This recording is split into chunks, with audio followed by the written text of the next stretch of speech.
Hi, I'm Eric Lamont. I'm here to tell you about our Getting Started with Flow-3D Hydro training course.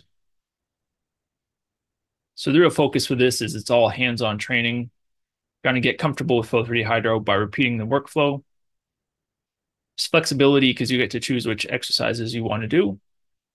And you'll see why Flow-3D Hydro is widely used in the water industry. So no matter what type of model you're setting up, whether it's a large model, like dam spillway, relatively simple models like the ones shown above, the user interface guides you through the workflow. And this workflow stays the same pretty much no matter what type of application you're doing. So we'll show you that through the course using a two-part course structure. So the first part is a very simple flow over a weir example that we start with just to get comfortable.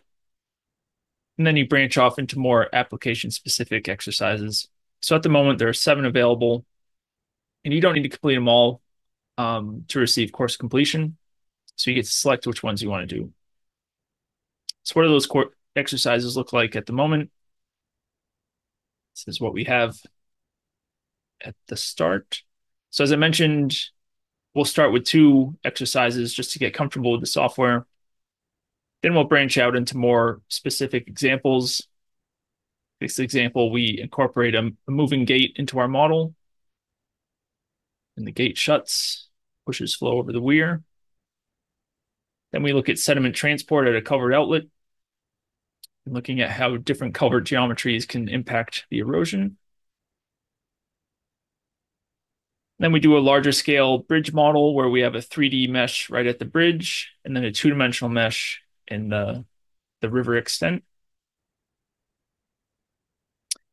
Then we have a contact tank example where we take a contact tank but have 2 different baffle arrangements. And then we compare their baffling factor against each other using the model outputs here. Then we have a wave overtopping model where it's basically a flume model. And as part of the exercise, you have different geometries you can put in front of the wall at the end here to see how they impact the wave overtopping volume. Then we have a tailings dam breach exercise where we start to incorporate non-Newtonian fluids into our model. And this also incorporates a 3D mesh combined with a 2D mesh. And we're also mixing water with the tailings material. And then finally, we have a stormwater pit where we have a baffle, and then we have flow coming in both through a pipe and a grate. And we're just looking at flow within that structure. So what's included in the course? You get a Flow-3D Hydro license for 30 days. That'll run 8 cores. You also get Flow-3D Post. You don't need anything fancy, just a standard laptop or workstation will be fine. You get login credentials to the Getting Started site, and you get access to the user documentation. So we don't really cover a lot of the theory behind the models. If you want to learn more about it, you have access to that as part of the course. So you get PDF guides and video guides walking you through each example.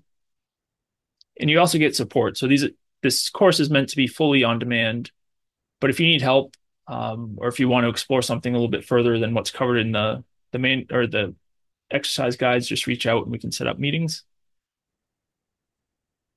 So the target audience is really anyone who has an interest in CFD modeling for the water industry.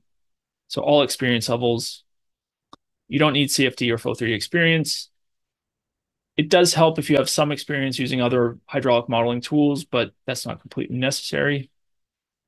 And this course is only intended for people in Australia and New Zealand, just because that's who we are, who's coordinating this. But still, if you're interested in training, submit the EOI form, and we'll pass on your request to your local Flow-3D contact. So what you will learn is basically the standard Flow-3D Hydro workflow, all the way from creating a new model, looking at a few different physics that are commonly used, different types of 3D geometries that are used, meshing, boundary conditions, initial conditions. And then each exercise has some type of post-processing task that we also do. So again, key takeaways that it's repeating the workflow. There's flexibility. You get a 30-day license, so it's not just limited to using it for the exercises. You can use it to do your own projects once you get familiar with the software. So if you're interested, sign up today on the Australian Water School website.